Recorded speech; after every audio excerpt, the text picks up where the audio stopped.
Okay class, वहीं से continue करते हैं।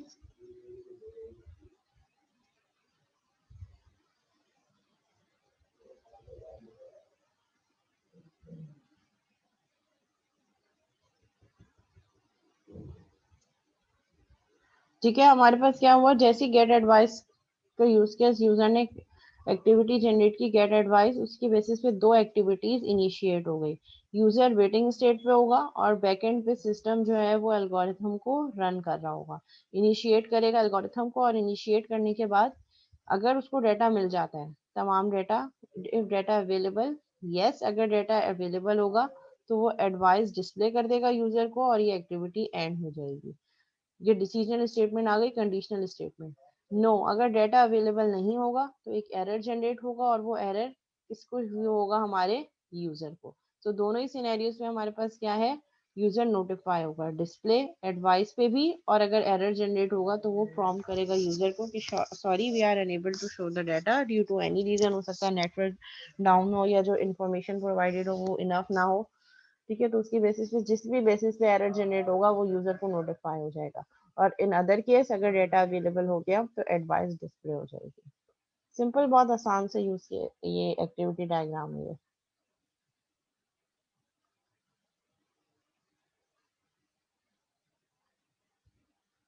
अगर इसमें कोई कंफ्यूजन है, कोई सवाल है तो आप लोग पूछ सकते हैं, नहीं तो फिर मैं आगे बढ़ जाऊं।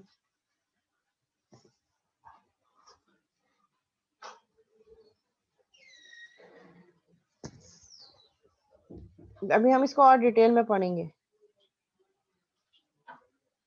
ये जस्ट एक ओवरव्यू है।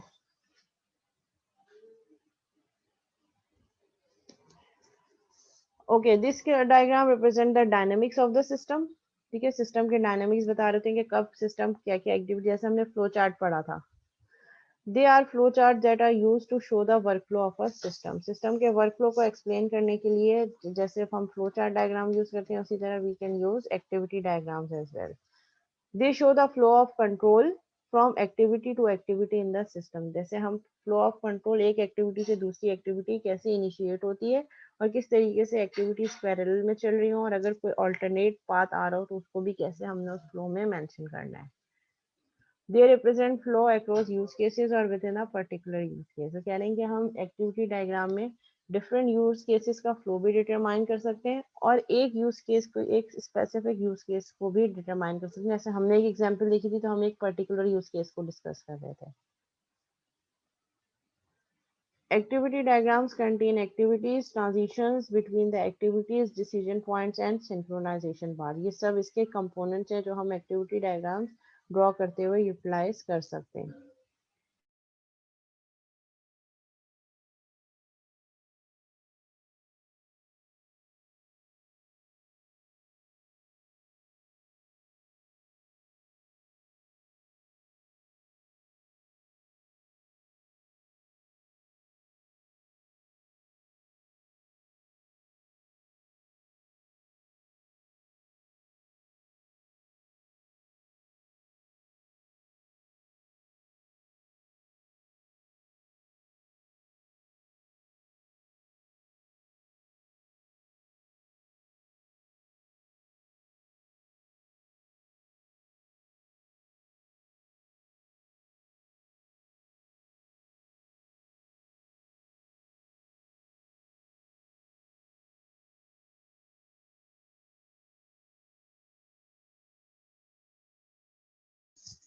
In the UML, activities are represented as rectangles with rounded edges। ठीक है, एक्टिविटीज को आप कैसे रिप्रेजेंट करेंगे, रेक्टेंगल विथ राउंडेड एजेस, जिसके रेक्टेंगल के जो एजेस हैं वो राउंड शेप में होंगे। Transitions are drawn as directed arrows. एक एक्टिविटी से जब दूसरी एक्टिविटी की तरफ जाना होगा तो उसको आप ट्रांजिशन से रिप्रेजेंट करेंगे through direction arrows. Decision points are shown as diamond, जहाँ पे डिसीजन लेना होगा yes no, condition is true और नॉट, उसको आप डायमंड से रिप्रेजेंट करेंगे। Synchronization bars are drawn as thick horizontal और vertical bars. Synchronization bars basically हमें ये बता रहे होंगे कि जब हम एक से दो एक्टिविटीज पैरेलल में चला रहे हैं तो वो कहाँ जाके सिंक हो रही है, उसके लिए हम सिंक्रोनाइजेशन बार यूज करेंगे। उसके लिए हम थिक हॉरिजॉन्टल और वर्टिकल दोनों लाइंस यूज कर सकते हैं। ठीक है, ये एक्टिविटी हम शो कर रहे हैं with rounded edges, rectangle with rounded edges, transition through arrowhead with arrowhead towards the next activity। decision box जो है वो हमारे पास जो है डायमंड की तरह रिप्रेजेंट हो रहा है, और synchronisation bars are thick lines horizontally and vertically. अब ये सवाल ये कि एक्टिविटीज क्या है, तो अब हम वहीं से वो वाली केस स्टडी यूज करेंगे जो कोर्स रजिस्ट्रेशन केस स्टडी थी, उसी को फिर हम एक्टिविटी डायग्राम में मैप करेंगे।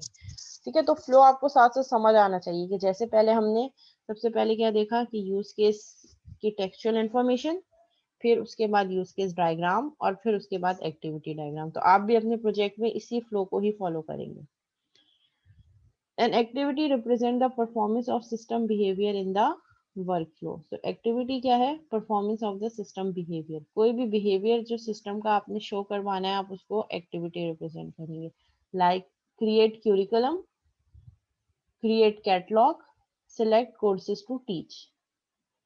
ठीक है, जो क्रिएट वाले हैं वो हमने अलग साइड पे रखे हैं, सिलेक्ट कोर्सेज टू टीच हमने अलग रखा है। शायद ये आपको ये चीज भी क्लिक करी हो कि ये एक अलग यूजर का यूज एक्टिविटी है और ये दो अलग यूजर की एक्टिविटी है।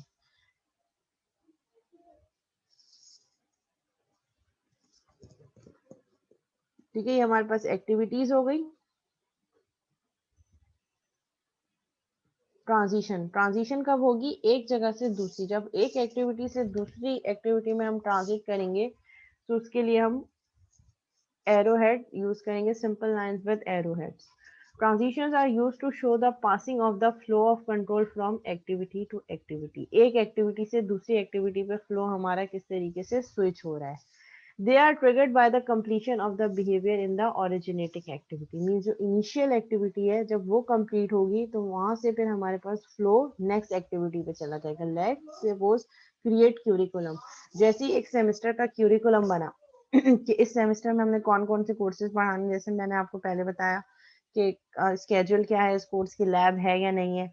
जैसे ही क्यूरिकुलम डिफाइन हो गया, यानी कि कोर्सेज क्रिएट हो गए कि इस सेमेस्टर में हमने कौन कौन से कोर्सेज ऑफर करने हैं, कौन और उस कोर्सेज की जो है वो कोर्स आईडी क्या है, टाइमिंग क्या है, प्री रिक्विजिट क्या है, लैब है या नहीं है। जैसे ही क्यूरिकुलम डिफाइन हो गया, ये एक्टिविटी कंप्लीट हो गई, उसके बाद क्या होगा, फैकल्टी जो है या प्रोफेसर जो है वो कोर्सेज को सिलेक्ट करेगी कि जो कोर्सेज ऑफर हुए इस सेमेस्टर पे मुझे उनमें से कौन कौन से कोर्सेज पढ़ाने हैं। वंस कोर्सेज जो है वो टीच करने के लिए उन्होंने सिलेक्ट कर लिए, क्रिएट कैटलॉग, फिर उस कोर्स का कैटलॉग बनना शुरू हो कि ये कोर्सेज जो है फैकल्टी ने या प्रोफेसर ने चूज कर लिया, अब हमने उस कोर्स का कैटलॉग बनाना है कि कोर्स में कौन कौन से कंटेंट्स पढ़ाने हैं। डिसीजन पॉइंट्स, डिसीजन पॉइंट्स क्या होते हैं कि जब कोई डिसीजनल स्टेटमेंट आती है, उस डिसीजन स्टेटमेंट पे हम किसी और एक्टिविटी को, अगर वो डिसीजन ट्रू हो जाता है तो क्या एक्शन परफॉर्म करना है, अगर वो डिसीजन फॉल्स हो जाता है तो क्या एक्शन परफॉर्म करना है। तो डिसीजन स्टेटमेंट बेसिकली हमारे पास किस कब यूज होते हैं, जब हम किसी सर्टेन पॉइंट पे आके हमारा सिस्टम कोई डिसीजन ले रहा हो। When modeling the workflow of a system, it is often necessary to show where the flow of control branches based on a decision points। The transitions from a decision points contain a guard condition। ठीक है, जो हमारे पास transition की cause बनेगी एक decision point से, यानी कि एक डायमंड से कहाँ आगे जाना है, वो डिपेंड करता है हमारी गार्ड कंडीशन। लाइक अगर मैं कह रही हूँ परसेंटेज इज ग्रेटर देन 80, तो ग्रेड क्या होना चाहिए, ए होना चाहिए। एल्स चेक करो कि अगर परसेंटेज, तो वो एल्स के लिए फिर एक और गार्ड कंडीशन आ गई। तो जो मैंने कंडीशन दी है percentage is greater than 80, that is the guard condition which is used to determine which path from the decision point is taken, जो ये डिटरमाइन करेगा कि अगर हमें यस वाले पोर्शन पे जाना है या नो वाले पोर्शन पे जाना है। Decision along with their guard condition allow you to show alternate paths through a workflow, और आप उसी जो है वो गार्ड कंडीशन के थ्रू अल्टरनेट पाथ भी डिटरमाइन कर सकते हैं।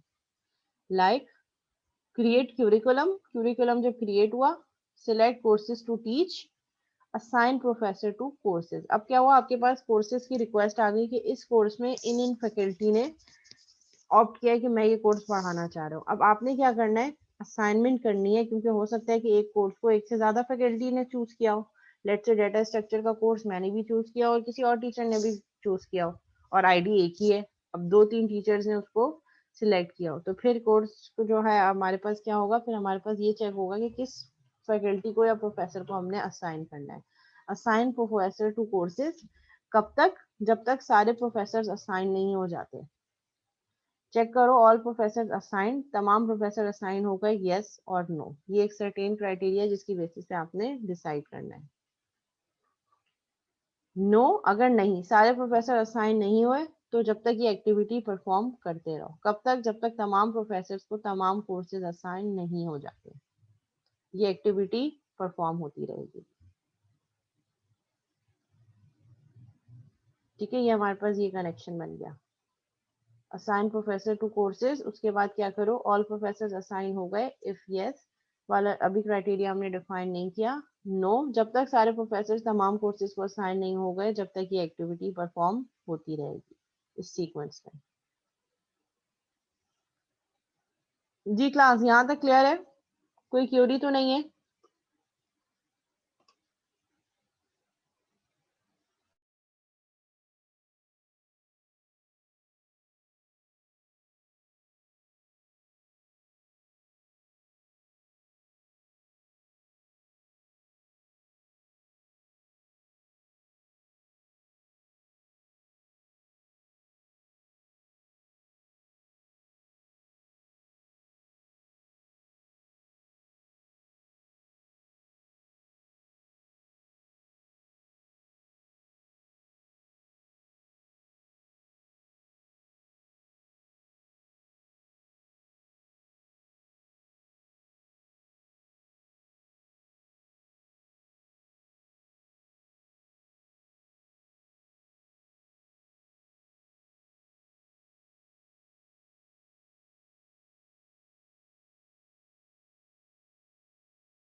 ओके, तो नेक्स्ट हमारे पास है सिंक्रोनाइजेशन। सिंक्रोनाइजेशन हमें क्या बता रहा होता है कि जब हमारे पास कुछ एक्टिविटीज हैं जो पैरेलल में चल रही हैं, ठीक है, तो उनको कहीं ना कहीं किसी एक सर्टेन पॉइंट पे जाके हमें कनेक्ट करना होगा।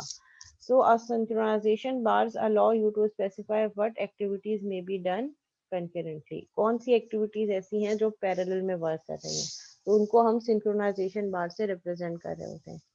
Synchronization bars are also used to show joins in the workflow. उसमें आप joins भी represent कर सकते हैं, that is what activities must complete before processing may continue. ठीक है, आप सिंक्रोनाइजेशन बार में ज्वाइन भी कनेक्ट कर सकते हैं, जो कि आपको ये बता रहे होते हैं कि कौन सी एक्टिविटी आप कंटिन्यू करेंगे, कौन सी एक्टिविटी कंप्लीट हो जानी चाहिए उससे पहले कि कोई और जो है वो एक्टिविटी कंटिन्यू हो। मतलब कोई और कंटिन्यू होने से पहले कौन सी एक्टिविटीज ऐसी हैं जिनका कंप्लीट होना जरूरी है। That said, a synchronization bar may have many incoming transactions and one outgoing transaction. वो कह रहे हैं कि a synchronization bar में बहुत सारी activities incoming transaction आ सकती हैं, लेकिन outgoing सिर्फ एक ही होगी। और one incoming transaction and many outgoing transaction, और ऐसा भी हो सकता है कि एक incoming transaction हो और उसकी बेसिस पे बहुत सारी outgoing transactions हो। तो synchronization bar में दोनों चीजें हो सकती हैं। अब वो हम एग्जाम्पल से भी देख लेते हैं। ठीक है, create curriculum, select courses to teach, assign professor, all professor assign. अगर सारे प्रोफेसर असाइन हो गए हैं, नो अगर नहीं होए तो ये वाला एक्टिविटी बार बार परफॉर्म करते रहो। जैसे ही तमाम प्रोफेसर असाइन हो गए, यस क्रिएट कैटलॉग, अब कैटलॉग बनेगी कि कौन सा कोर्स कौन सी फैकल्टी पढ़ा रही है, किस टाइम ऑफर होगा, तो वो एक जैसे स्केड्यूल और टाइम टेबल बन जाते हैं, वो एक कैटलॉग बन जाएगा। देन आफ्टर क्रिएटिंग कैटलॉग, यहाँ पे हमारे पास देखिए एक ही इनकमिंग इन्फो आ रही है। इस ट्रांजिशन की बेसिस पे हमने एक सिंक्रोनाइजेशन बार बनाया है जिसमें से दो आउटगोइंग प्रोसेस हो रहे हैं, इनकमिंग एक, आउटगोइंग दो।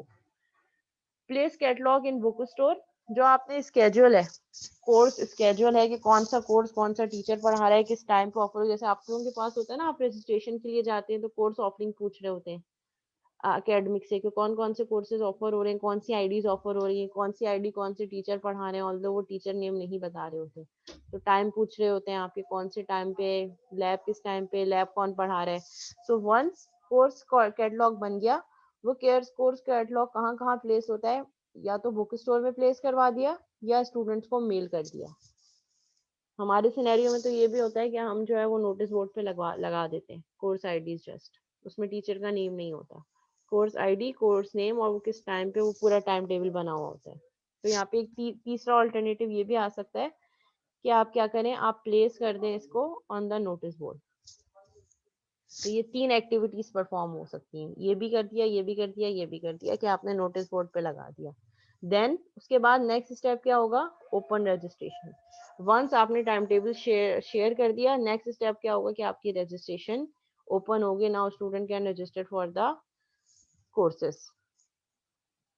जी क्लास, यहाँ तक देखें ये दोनों सिनेरियो उन्होंने बता दिए कि एक सिंक्रोनाइजेशन बार जिसमें एक ट्रांजिशन इनपुट आ रहा है और मल्टीपल आउटपुट्स आ रहे हैं, और इन मल्टीपल आउटपुट्स की बेसिस पे भी हमारे पास क्या है, मल्टीपल इनपुट्स की बेसिस पे एक ही ट्रांजिशन आउटगोइंग।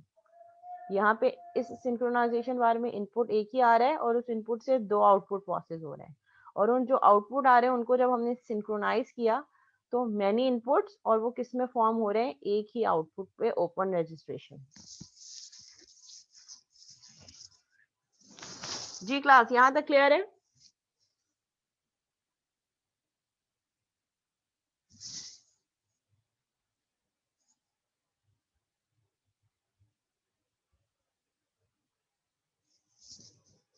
नेक्स्ट क्लास में मोस्ट प्रोबेबली आप लोगों का क्विज होगा, क्विज नंबर 2, जिसमें जितना हम अभी तक पढ़ चुके हैं वो सब चीजें कवर हो रही होंगी। Okay, swim length. Swim length क्या है हमारे पास, may be used to partition and activity diagram. हम अपनी एक्टिविटी डायग्राम को पार्टीशन में भी ब्रेक कर सकते हैं।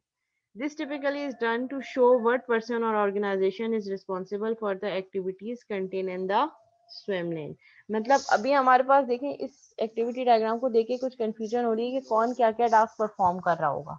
ठीक है, ये एक्टिविटी किस जो है वो रोल से असाइन है, तो उसको हम इम्प्रोवाइज कर सकते हैं through this swim line. Swim line क्या कर रही है, हमारी एक्टिविटी डायग्राम को पार्टीशन में ब्रेक कर रही है। First one is registrar, second one is professor. जो टास्क रजिस्ट्रार परफॉर्म करेंगे उसको हमने रजिस्ट्रार वाले पोर्शन में इम्प्लीमेंट किया, और जो टास्क प्रोफेसर के होंगे उसको हमने उन एक्टिविटीज को प्रोफेसर की जो है वो पार्टीशन के अंदर यूज किया। तो एक क्लियर लाइन डिफाइन हो गई कि कौन क्या टास्क परफॉर्म कर रहा होगा। तो स्विम लाइंस लेन्स बेसिकली क्या कर रहा होता है, हमारी एक्टिविटी डायग्राम्स को पार्टीशन में ब्रेक करने के लिए यूज हो रही होती है। ठीक है, फॉर एग्जाम्पल एक और इन्होंने एग्जाम्पल दिए, कस्टमर सेल्स। अगर दो से ज्यादा यूजर्स हैं तो आप उनको भी रिप्रेजेंट कर सकते हैं। Customer sales and ware, these all are the swim lanes जो आपने पार्टीशन कर दिया। कस्टमर सबसे क्या पहले क्या करेगा, रिक्वेस्ट करेगा प्रोडक्ट। ठीक है, वो रिक्वेस्ट प्रोडक्ट हमारे पास कहाँ चली गई, एक हॉरिजॉन्टल बार में, जिसपे हमारे पास प्रोसेस ऑर्डर वाली जो है वो सेल वाले ने क्या करेंगे, उस ऑर्डर को प्रोसेस करेंगे।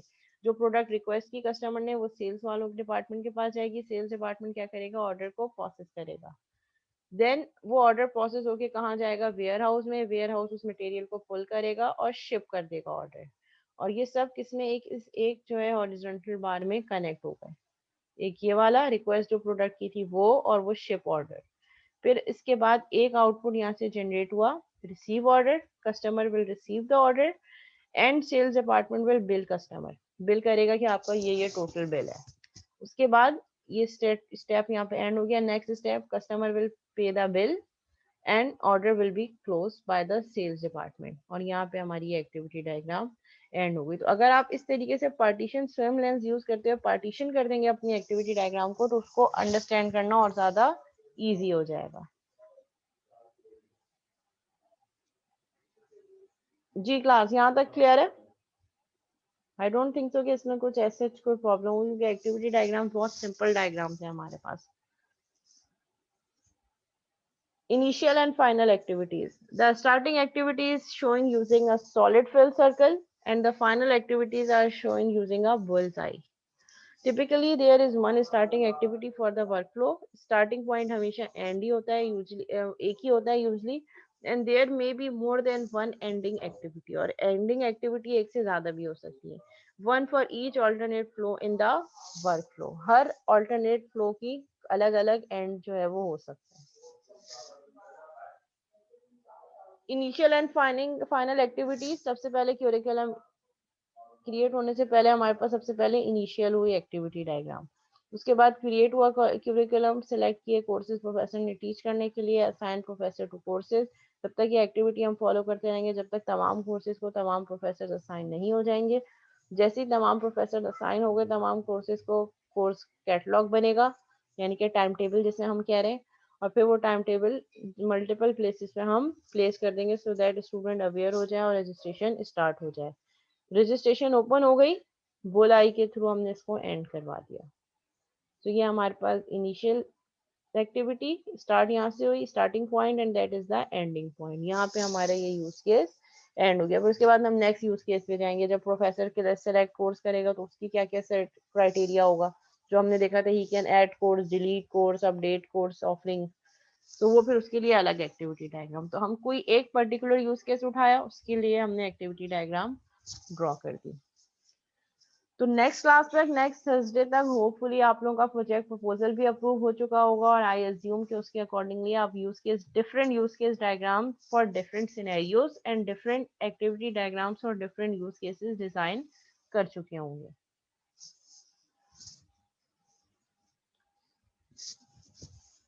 ठीक है, इसको यहीं तक रखते हैं। नेक्स्ट क्लास में इंशाल्लाह यहाँ तक जो हम चीजें पढ़ चुके हैं उससे रिलेटेड क्विज भी होगा आपका। जी अरीफ, कोई क्वेश्चन है बेटा? अनम्यूट कर दिया मैंने आपको यहाँ से। यस मैम, मुझे आपसे पूछना था कि लास्ट क्लास में आपने इवेंट्स पढ़ाए थे E1 E2, जी वो जी, किधर यूज होंगे? वो E1 E2 basically alternative flows हैं। जब हम यूज केस डायग्राम को टेक्सचुअल इंफॉर्मेशन दे रहे होते हैं, आज आपने बहुत लेट ज्वाइन किया, मैंने उस चीज को आज दोबारा रिपीट भी किया था कि यूज केस डायग्राम बनाने से पहले हम पहले जो है उन यूज केस को टेक्सचुअल इंफॉर्मेशन में डॉक्यूमेंट कर रहे होते हैं। तो जहाँ पे मैंने एक टेम्पलेट फॉलो करवाया था आपको, तो वो जो फ्लो ऑफ इवेंट्स हैं वो उस टेम्पलेट में फॉलो हो रहे होंगे। जैसे हमने अभी यहाँ पे भी यूज केस देखा था, मैं आपको वो वाली स्लाइड भी शेयर कर देती हूँ।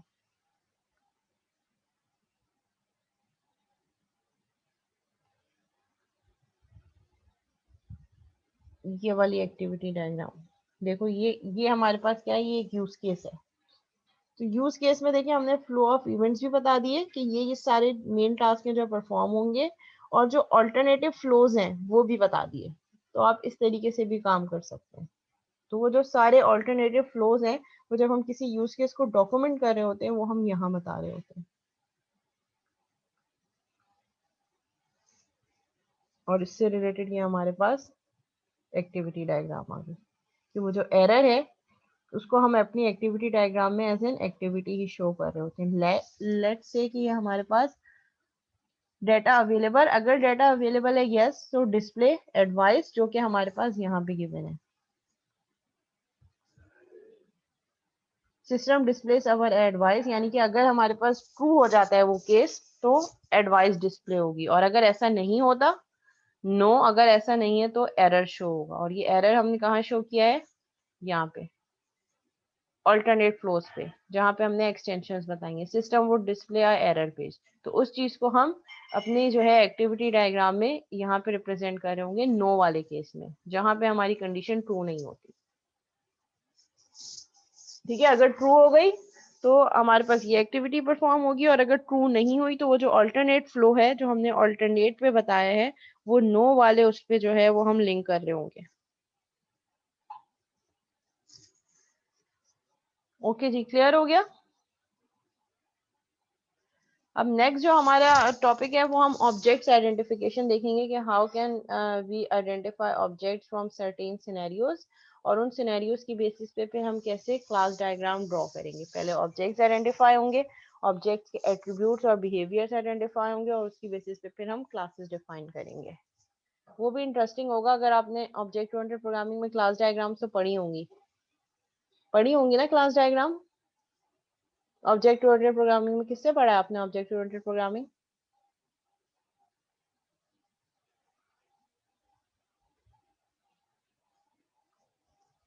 तो आप लोगों ने फिर वो तो पढ़ी होंगी क्लास डायग्राम, बहुत डिटेल में पढ़ी होगी ओप में।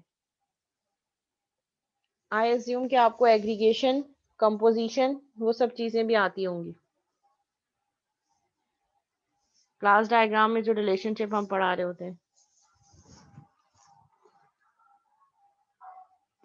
ठीक है। तो फिर वही चीजें हम इंशाल्लाह नेक्स्ट क्लास में पढ़ेंगे। मीनवाइल असाइनमेंट 1 मोस्ट प्रोबेबली भी आपका अपलोड हो जाएगा एलएमएस पे, और जो कोर्स हो गया उसके मार्क्स भी अपलोड हो जाएंगे मोस्ट प्रोबेबली इंशाल्लाह। ठीक है, इसको यहीं तक रखते हैं। मैं अटेंडेंस ले लेती हूँ आप लोगों की, और उसके बाद फिर हम क्लास को एंड करते हैं। जी जी समित, कोई क्वेश्चन है?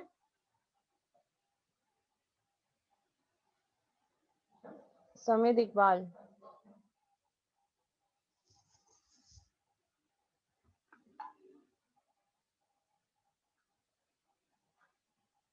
जी समित, क्या क्वेश्चन है? जस्ट रेज योर हैंड, मैं आपको अनम्यूट कर दूंगी, फिर आपकी जो भी क्यूरी हो आप पूछ लीजिएगा।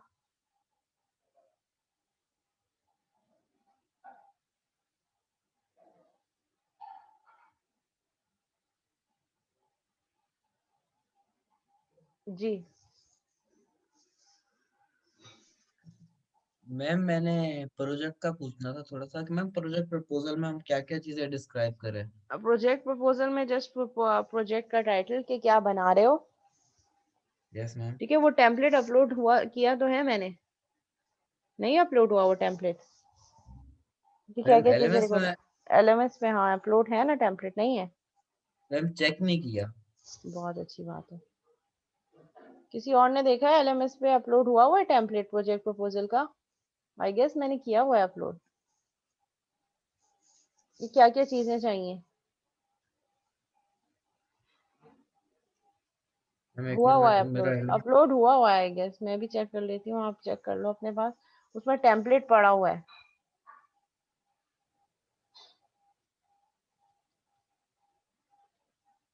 उसी टेम्पलेट के अकॉर्डिंगली आपने प्रोजेक्ट प्रपोजल सबमिट करवाना है। प्रोजेक्ट नेम होगा आई गेस, मेंबर नेम होगा, प्रोजेक्ट की लिटिल बिट डिस्क्रिप्शन होगी। यस मैम हुआ हुआ है टेम्पलेट। ठीक है, उस टेम्पलेट को फॉलो करते हुए जो है वो आपने अपना प्रपोजल सबमिट करवाना है। और प्रोजेक्ट में होगा क्या, प्रोजेक्ट बनेगा क्या? आपने लेट ज्वाइन किया था तो सुहेब की क्यूरी थी आज फर्स्ट सेशन, फर्स्ट या सेकंड सेशन में, तो उसमें मैंने उनको बहुत डिटेल में बताया कि किस तरीके से प्रोजेक्ट में क्या क्या चीजें होनी चाहिए।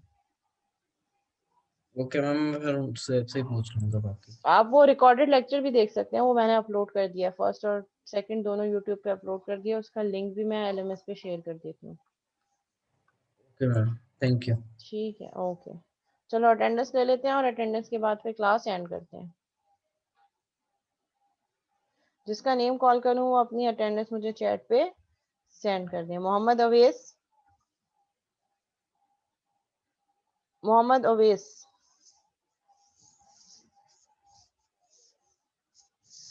अवेस अभी थोड़ी देर पहले तक तो थे प्रेजेंट। मोहम्मद अरीफ, सोहेब रियाज, रिदा फातिमा गिलानी, रिदा मुकद्दस खान, मोहम्मद आफाक खान, फैजान शहजाद। लकीली अभी भी फैजान ने सिर्फ 2 मिनट पहले ज्वाइन किया। बिस्मा खान, याया हबीब, मोहम्मद अजीम, समीद इकबाल। समीद एंड फैजान आपकी फर्स्ट सेशन की एब्सेंट लगी हुई है। Syed Kashan Ali, Tabeer, Momal, Momal absent, Usama Rashid, Usama Rashid absent, first session में भी एब्सेंट है। मेहरान खान,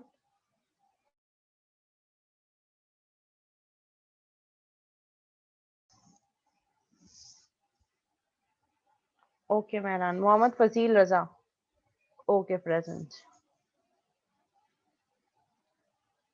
ठीक है क्लास, इसको यहीं तक रखते हैं। Momal and Usama second session में एब्सेंट है, और उसामा, मोमल, समित इकबाल और फैजान शहजाद फर्स्ट सेशन में एब्सेंट है। जी अरीफ। जी मैम, मुझे आपसे बस ये कहना था कि आप कह रही थी ना कि मैं क्लास में एंटर नहीं करूँगी अगर आप लेट आएंगे जी तो आप ऐसा कर लें कि आप 20 मिनट्स तक का आप टाइम रख लें कि क्लास स्टार्ट होने के बाद आप अटेंडेंस ले लें 20 मिनट्स बाद। बट ऐसा ना करें कि बच्चों को एंटर ही ना होने दें, क्योंकि फिर अच्छा है अगर कोई उठ के आ रहा है समझने, तो कम से कम उसको क्लास अटेंड करने का मौका तो मिले। हाँ, लेकिन फिर ये होगा ना कि अगर उस टाइम तक मैंने अटेंडेंस नहीं ली तो मैं अलाउ नहीं करूंगी। अगर अटेंडेंस ले ली है तो फिर तो आ सकते हैं, लेकिन अटेंडेंस मार्क नहीं होगी। हाँ बिल्कुल, आप अटेंडेंस वाले मार्क्स ना दे रहे हैं। सही है, ठीक ओके, है। Thank okay, you. Thanks for the suggestion Arif. हाँ, ये भी तो हो सकता है ना कि हम क्लास स्टार्ट होने के 10 से 15 मिनट में अटेंडेंस ले लें और उसके बाद जो भी ज्वाइन करना चाहे वो कर ले, लेकिन अटेंडेंस तो हो चुकी होगी। गुड, इट्स गुड, अच्छा आइडिया दिया है। चलें यहीं तक रखते हैं क्लास को, फिर नेक्स्ट क्लास में इंशाल्लाह कंटिन्यू करेंगे। मीनवाइल अब तक जो जो चीज़ें हम पढ़ चुके हैं उसको अपने प्रोजेक्ट के रिस्पेक्ट से इम्प्लीमेंट अगर आप कर लें तो आपके नेक्स्ट क्विज की भी प्रिपरेशन हो जाएगी। ओके, अल्लाह हाफिज़।